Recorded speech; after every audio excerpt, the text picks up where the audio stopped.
आपकी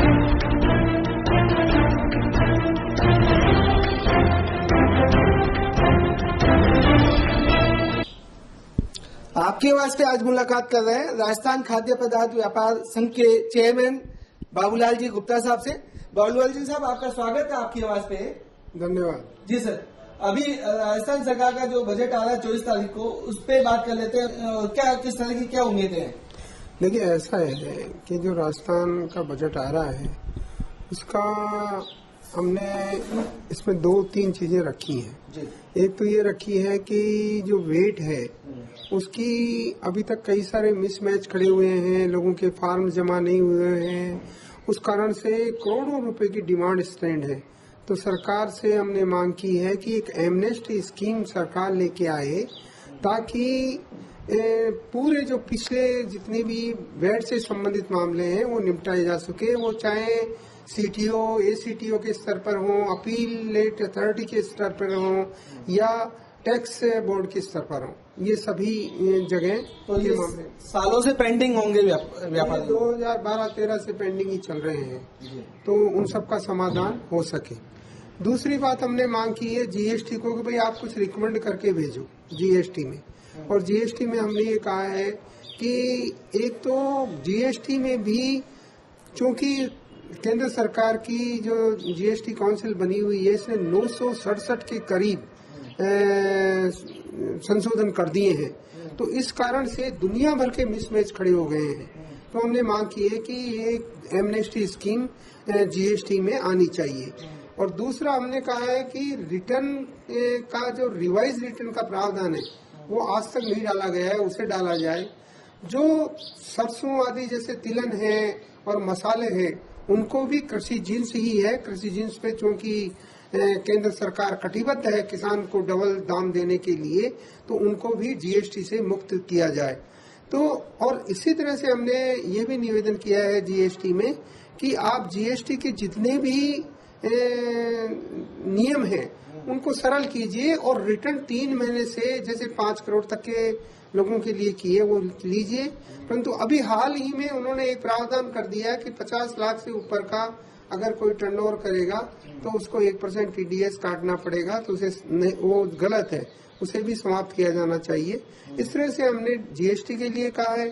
और एक मुख्य हमारा जो अपना हमसे संबंधित है कृषि उपज और कृषि विपणन, तो कृषि विपणन को लेकर के हमने मंडियों के लिए कुछ मांगे रखी हैं। एक तो सीधा उनको ये कहा है कि अब चूंकि केंद्र सरकार ये कानून लेके आ गई है तो उसमें यह है कि मंडी में बैठ करके आदमी काम करेगा तो उसको मंडी टैक्स देना पड़ेगा, किसान शुल्क देना पड़ेगा, कृषि शुल्क, किसान कृषि कल्याण फीस देनी पड़ेगी। तो अगर बाहर बैठ के काम करता है तो उसको कुछ भी नहीं देना पड़ेगा। इसलिए राज्य सरकार जो कृषि कल्याण कोष है उसके लिए जो फीस रखी है उसे तो समाप्त कर दे और कृषि मंडी सेस ओनली 5.50 कर दे, 8 आने सैकड़ा, जो अभी 1.60 है। तो मैं ये मान के चलता हूँ कि अगर इस तरह कर देगी तो, क्योंकि किसान का विश्वास अभी भी मंडी में है, वो चाहता है कि मैं मंडी में ला करके बोली लग करके मेरा माल बिके, मैं नहीं बेचना चाहूँ तो मेरी अमानत पट्टी पे रखा जाए। ये सारी व्यवस्थाएं हैं, ऑलरेडी व्यवस्थाएं हैं मंडियों में। तो ये इन व्यवस्थाओं को मुकम्मल रखने के लिए आवश्यक है कि सरकार मंडी टैक्स और कृषक कल्याण कोष की सुधार करे। आपने मंडी टैक्स की बात करी, कृषि कल्याण कोष को समाप्त करने की बात की, तो कृषि जो बिल आया है पेश किया है कई तरह की अभी भ्रांतियां हैं और किसान, मैं समझता हूँ आम किसान चाहता है कि कृषि बिल पास हो जाए, मतलब इम्प्लीमेंट तो हो ही गया, पास हो ही गया और इम्प्लीमेंट भी हो जाए किसान लेवल पे या व्यापारियों के लेवल पे। इसको आप किस तरह से देख रहे हैं? और क्योंकि आप खाद्य व्यापार संघ के अध्यक्ष भी हैं, राजस्थान खाद्य बोर्ड के चेयरमैन भी हैं, तो आप इसको किस तरह से देख रहे हैं? बिल को क्या किसान के लिए, व्यापारियों के लिए और किस तरह से हितकर है या नहीं है? क्या देखिए, ये मैं कहता हूँ कि किसानों का हित करना चाहती है केंद्र सरकार, तो उसके 2 रास्ते हैं। उसके 2 रास्ते ये हैं कि जैसे राजस्थान है, राजस्थान में आज की तारीख में हम 35 लाख टन सरसों पैदा करते हैं। अभी यहाँ गुंजाइश है कि 70 लाख टन सरसों पैदा की जा सकती है। अभी जो गवर्नमेंट ऑफ इंडिया ने एक माइक्रो इरिगेशन करके 10,000 करोड़ रुपए का प्रावधान किया है। अगर वो प्रावधान राजस्थान को दे दे या उसका कुछ पार्ट दे दे, तो मैं ये कह रहा हूँ कि यहाँ किसान जो आज समझिए कि 35 लाख टन सरसों पैदा कर रहा है, वो 70 लाख टन उसकी पैदावार हो जाएगी। और उसके साथ साथ कुछ ऐसे बीज भी जो हमारी जमीन को माफिक हैं, अगर इस तरह के जमीन की माफिकता को ध्यान में रखते हुए अगर ये करें तो ऑटोमेटिक वो जमीन के साथ जमीन तो उपजाऊ होगी, उसके साथ जो ईल्ड आएगी वो ईल्ड भी डबल हो जाएगी। और डबल ईल्ड होते हुए किसान को ऑटोमेटिक उसी बीज में, उसी जुताई में, उसी पानी में, उसी बिजली के खर्चे पर डबल पैदावार मिलेगी। तो निश्चित रूप से वो अपने आप ही डबल हो जाएगी। अब ये इस तरह के कानून लाना कि किसान कहीं भी माल लेके बेच सकता है, तो किसान तो पहले भी कहीं भी ले जाके बेच सकता था। वो कानून में स्पष्ट था कि राजस्थान नहीं, इंडिया के किसी भी कोने में ले जाकर कहीं का भी किसान अपने माल विक्रय कर सकता है। तो ये नया कानून ला करके आपका कहना है पहले भी बेच सकता था, कानूनी व्याधियां नहीं थी, कानूनी परेशानियां नहीं थी, कोई परेशानियां नहीं थी। हमारे यहाँ आकर के 20 लाख बोरी आलू की बिकती थी, जो किसान ही लेके आता था। हमारा किसान आज की तारीख में भी लेके जाता है, पहले भी लेके जाता रहा है। 3.5 लाख बोरी जीरे की ले जाके ऊंझा बेचता है।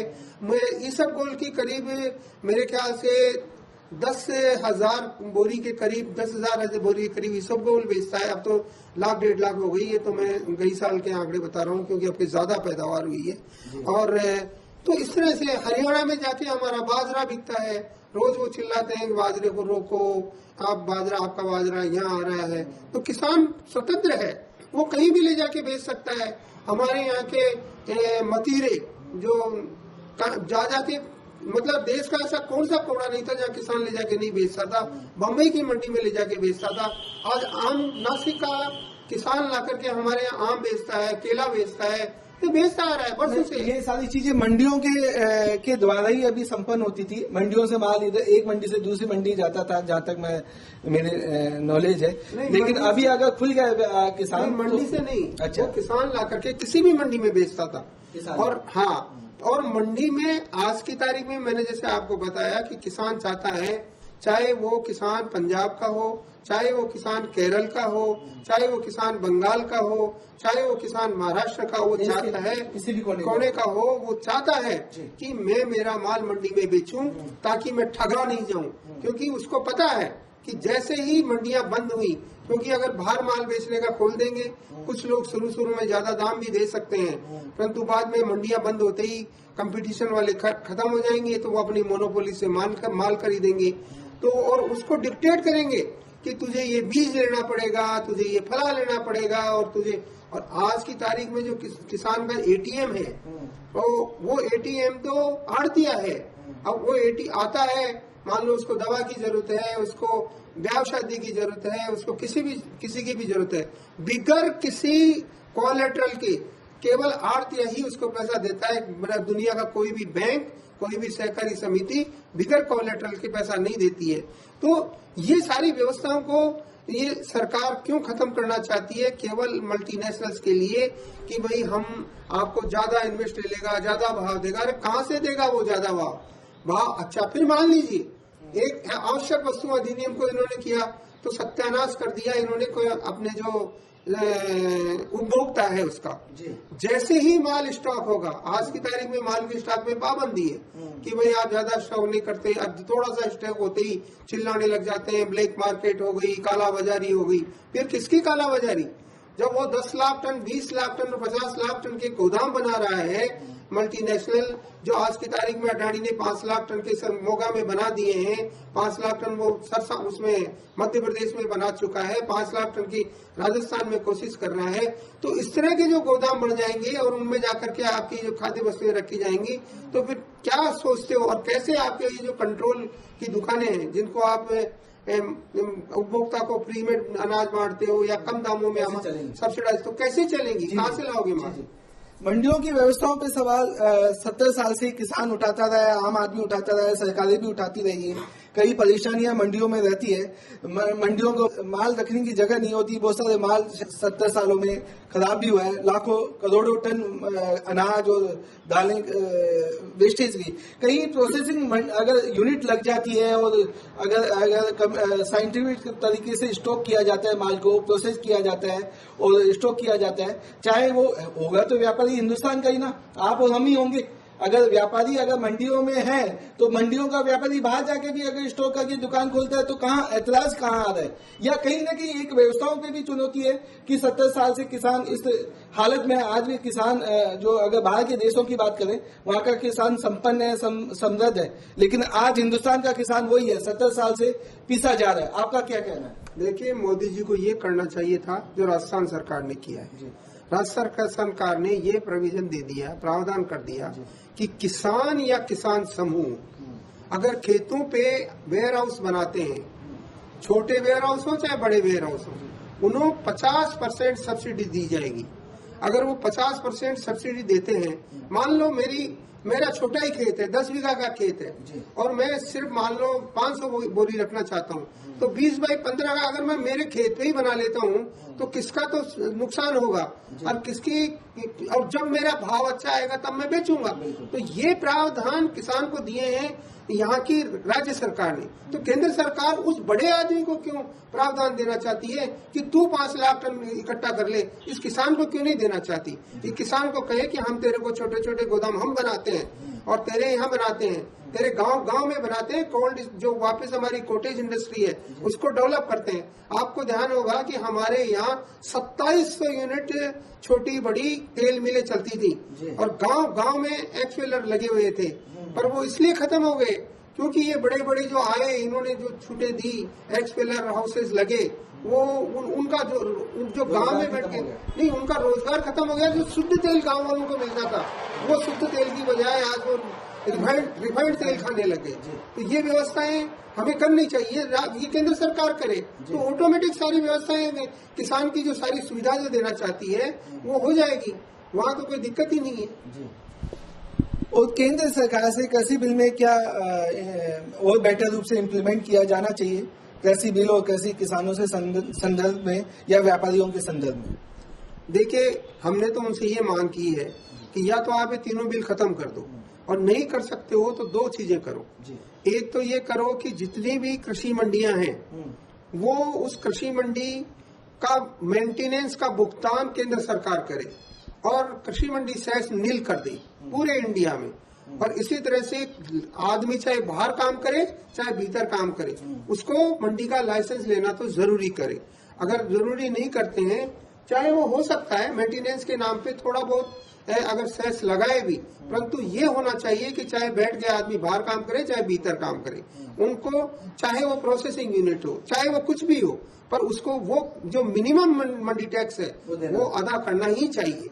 और इस तरह की व्यवस्था केंद्र सरकार को करनी चाहिए।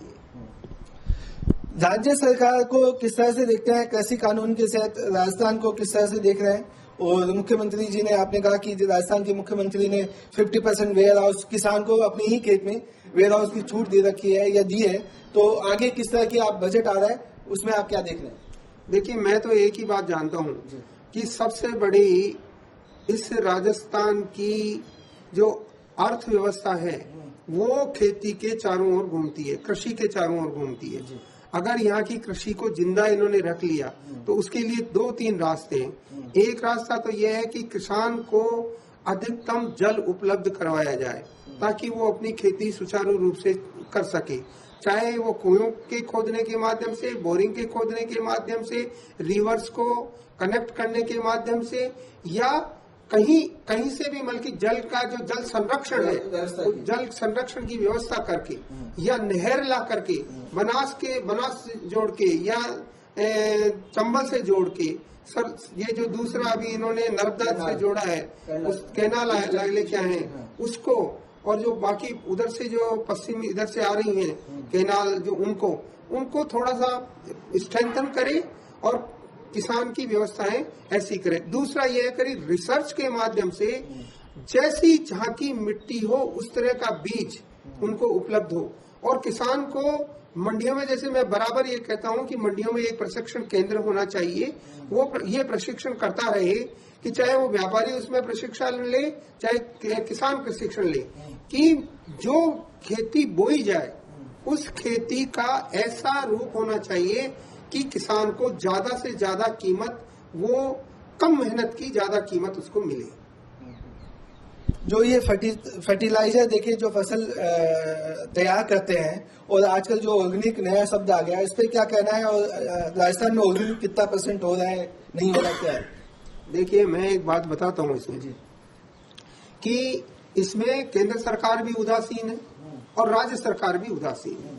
ये ऑर्गेनिक ऐसी बात है, अब देखिए मैं अगर मान लो यहाँ पर मैंने मिर्ची लगा रखी है, मिर्ची हो रही है, ये आम का देखिए बगर आने लग गया, छोटा सा पेड़ है, वो आप देखिए अनार का पेड़ है, फूल आ रहे हैं और इसमें अनार आएगी, और ये सब ऑर्गेनिक है, नींबू है और भी है कई सारी चीजें, केमिकल फ्री है। हाँ केमिकल, ये सब इनमें कोई केमिकल है मिल्कल जरूरत ही नहीं है। हम ऑर्गेनिक की पौधा लेके आए हैं, ऐसा हमें बताया गया है, भगवान जाने वो पौधा वाला ऑर्गेनिक है कि नहीं है, परंतु तो ये खेती अगर हमारी करवाई जाती है तो हम ये मान के चलते हैं, जैसे बर्मी कंपोस्ट की बात थी, जगह जगह बर्मी कंपोस्ट के ये मंडियों के, मैंने कहा भी था कि मंडियों में सब जगह आप छोटे कारखाने लगा दो, कारखाने माने एक छोटी यूनिट लग जाएगी, और उस यूनिट से जो खाद वहाँ जो जितना भी कचरा पैदा होगा वो खाद डेवलप हो जाएगा, वो कंपोस्ट खाद होगा। ये स्कीम चल भी रही है क्या, नहीं चल रही? काफी सारी चल रही है, काफी मंडियों में हुआ भी है, पर मैं कहता हूँ सारी मंडियों में क्यों नहीं किया जाए, क्योंकि ये तो इतना फ्रूटफुल है कि वहाँ के आसपास के लोगों को अगर कंपोस्ट उपलब्ध होगा, कंपोस्ट खाद उपलब्ध होगा, तो वो बहुत ज्यादा इंटरेस्टेड नहीं है किसान भी, क्योंकि उसकी जमीन भी खराब हो रही है इस फर्टिलाइजर से, ऐसा है, तो उसको अट्रैक्ट करना हमें जरूरी है। फिर प्लस ये है कि मिनिमम वाटर, मिनिमम आपकी सीड की गुणवत्ता, अधिकतम सीड की गुणवत्ता के साथ में अगर उनको ये खेती करवाई जाएगी तो ऑर्गेनिक खेती के लिए राजस्थान बहुत ही बेहतरीन जगह है। बाबूलाल जी साहब, आप काफी टाइम से इस संगठन से जुड़े हुए हैं, चेयरमैन भी काफी टाइम से है, तो किसानों के कल्याण के लिए आपने और क्या बातें हैं, क्या चीजें होनी चाहिए इनके अलावा? ऑर्गेनिक एक मैं समझता हूँ आगे फ्यूचर एग्रीकल्चर का, तो ऑर्गेनिक के साथ और क्या कल्याणकारी चीजें सरकार, राज्य सरकार या केंद्र सरकार को करनी चाहिए? देखिए पहला तो मैं ये कहता हूँ कि कैश क्रॉप पर अब किसान को आकर्षित किया जाना चाहिए। जैसे मुझे अच्छी तरह ध्यान है कि 20,000 एकड़ में हमारे यहाँ ओलिव ट्री लगाया गया है, ओलिव, और जो हम दुनिया भर का बाहर से इंपोर्ट करते हैं तेल, हाँ राजस्थान की बात कर रहा हूँ, 20,000 एकड़ में ओलिव ट्री लगे हुए हैं, वहाँ रिफाइनरी भी लगी है जो तेल निकालने लग गई और विक्रय करने लगी, और उसकी सबसे एक उत्पादकता क्या हुई है सबसे बढ़िया, कि अगर वो किसान चूंट करके उसकी पत्तियां दे देता है, तो वो पत्तियां ग्रीन टी के नाम से आज ब्रिटिश में एक फर्म बेच रही है और वो लाखों रुपए वो कमा रही है, और यहाँ भी अच्छा इनको जो किसान है उनको अच्छा लाभ मिल रहा है, 3 रुपए 4 रुपए किलो में पत्तियां खरीदती हैं। तो मेरे कहने का मतलब है इस तरह के, अगर अब जैसे बाड़मेर में अनार पैदा हुई है, 60,000 पौधे अनार के लगाए गए हैं, तो उनमें अनार पैदा होगी, तो वो किसान ऑटोमेटिक में सरसब्ज होगा। कहाँ वो बेचेगा अपना गेहूं, और कहाँ जो बेचेगा और कहाँ दूसरी चीज बेचेगा, और एक अनार बेचेगा अपनी जो 60 रुपए किलो बिकती है, 100 रुपए किलो बिकती है, 50 रुपए किलो बिकती है, और दूसरी जैसे ओलिव है, ओलिव की तो कोई कीमत ही नहीं है, आज 350 रुपए किलो तेल का भाव है उसका, जो बाहर से इंपोर्ट किया जाता है, वो भी एक लिमिट में देते हैं अपने को, पूरा नहीं देते। तो ऐसे ही रतन जोत है, रतन जोत का उपयोग हो रहा है आपके डीजल बनाने में, तो रतन जोत की खेती को प्रोत्साहित किया जाना चाहिए। हमारे आदि आयुर्वेदिक के लिए हमारी जमीन बहुत मुफीद है, जैसे आंवला है, मूसली है, सफेद मूसली, अब बहुत सारी ऐसी आयुर्वेदिक बूटियां हैं, जड़ी बूटियां, जिनका बहुत तेजी से पतंजलि भी उनके प्रयोग कर रही है, और भी दूसरी संस्थाएं हैं जो हमारे इंडिया में उनका प्रयोग कर रही हैं। उन जड़ी बूटियों के लिए हमारी जमीन राजस्थान की जमीन बहुत मुफीद है। इस जयपुर के आसपास 2,40,000 पेड़ लगे हुए हैं आंवले के, तो बहुत बड़ी संख्या में और लगाए जा सकते हैं और इसकी खेती की जा सकती है। अभी राज्य सरकार का जो बजट आ रहा है उसमें आपको क्या देख रहे हैं और क्या किस तरह की सुविधाएं चाहते हैं? देखिए, मैंने आपको बताया कि राज्य सरकार का जो बजट है उसमें अगर राज्य सरकार चाहे तो देखिए वो जहां तक जीएसटी है उसमें तो वो कुछ कर नहीं सकती, और वेट के लिए मैंने आपको बता दिया कि उसमें एमनेस्टी स्कीम लेके आनी चाहिए। दूसरी बात मैंने ये बताई आपको कि हमारी जो मंडियां हैं उनकी मंडी टैक्स खत्म करना चाहिए, और या 0.50 18 सैकड़ा कर देना चाहिए, ताकि हम गुजरात से कम्पीट कर सकें, ताकि हम हरियाणा से कम्पीट कर सकें, ताकि हम मध्य प्रदेश से कम्पीट कर सकें। तो और चौथी बात यह है कि व्यापारियों के लिए अभी जो मंडियां हैं उन मंडियों में जैसे मान लीजिए रोडों की आवश्यकता है या प्लेटफॉर्म की ओपन प्लेटफॉर्म की आवश्यकता है, जहाँ किसान लाके माल बेचता है, अपना माल रखता है, उनको और विस्तार दिया जाए। कई जगह डोम बनाए भी हैं राज्य सरकार ने, परंतु और डोम की बजट इसमें आना चाहिए। जैसे मैं अभी दौरा करने गया था तो फतेहनगर है, बड़ी सादड़ी है, छोटी सादड़ी है, यहाँ पर अब मजबूर होकर के नीचे माल रखना पड़ रहा था, जमीन में माल रखना पड़ रहा था, तो उनके लिए पक्के प्लेटफॉर्म्स, अगर नीचे पक्की सड़कें ही बना दी जाएं। इसी तरह से जो कॉटन आदि जहाँ पैदावार हो रही है, कॉटन की पैदावार अमूमन हनुमानगढ़ और गंगानगर के इलाके में होती है, परंतु शिफ्ट हो रही है। खेरथल में बहुत बड़ी कॉटन होने लग गई, अलवर में कॉटन होने लग गई, मेड़ता में कॉटन होने लग गई, विजयनगर गुलापुरा में फिर से वापस से कॉटन अच्छी होने लगी, हाँ अच्छी होने लग गई। तो इन सबको सहेजने के लिए भी किसान और व्यापारी मिला करके कुछ ऐसे छोटे कोल्ड स्टोरेज बनाए जिसमें राज्य सरकार उनकी मदद करे। इस तरह के प्रावधान लेके आने चाहिए। फूड प्रोसेसिंग यूनिट के बारे में आपका क्या कहना है, और राज्य सरकार और केंद्र सरकार का क्या योगदान है इसमें?